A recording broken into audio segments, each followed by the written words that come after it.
Go. The RNA polymerase is used to take apart the DNA strand, and then a complementary mRNA is attached to the DNA. The complementary mRNA then leaves the nucleus through the nuclear pore and out into the cytoplasm, and the DNA then attaches again. This is the small ribosomal subunit that attaches to the mRNA strand. Then the large ribosomal subunit comes in.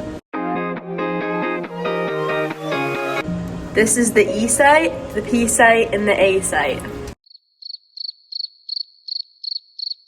We have 4 amino acids and we have 4 tRNA with anticodons on each of them that are complementary to the codons on the mRNA. To find the amino acid, we first look at the codon on the RNA.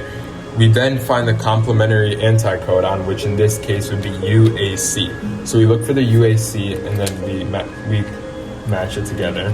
Then we find the AUG on the amino acid codon wheel, which would be A, U, and then G, which is methionine. Which is the start codon. So then we grab methionine and then we connect it to the tRNA.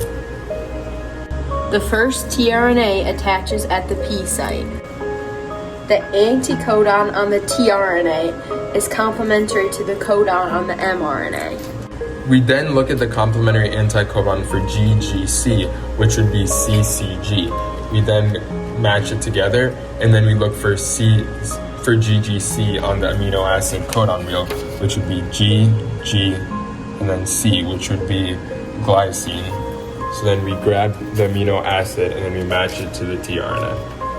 The next complementary tRNA attaches at the A site. The methionine and the glycine form a peptide bond. Now the mRNA moves one space to the left. Now the first tRNA exits to the cytoplasm. Next, we find the anticodon that matches AGU, which would be UCA. We match it together, then we look for AGU on the amino acid codon wheel, which would be A, G, and then U, which would be serine. So we grab the amino acid and then we match it with the tRNA. The next complementary tRNA comes in and attaches at the A site. The glycine and serine form a peptide bond. Now that we have 3 amino acids, we formed a polypeptide chain. Now the mRNA moves one site to the left. Now this tRNA exits into the cytoplasm. Finally, we find the match for GUC, which would be CAG, which are complementary. We match it together. We look for GUC on the amino acid codon wheel, which would be G, U, and then C, which would be valine. So we grab the amino acid and then we match it together with the tRNA. Now the final complementary tRNA will attach at the A site.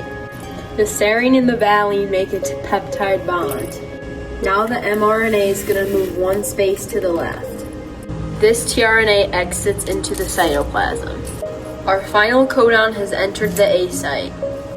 The codon says UAA. Let's find UAA on the amino acid codon wheel.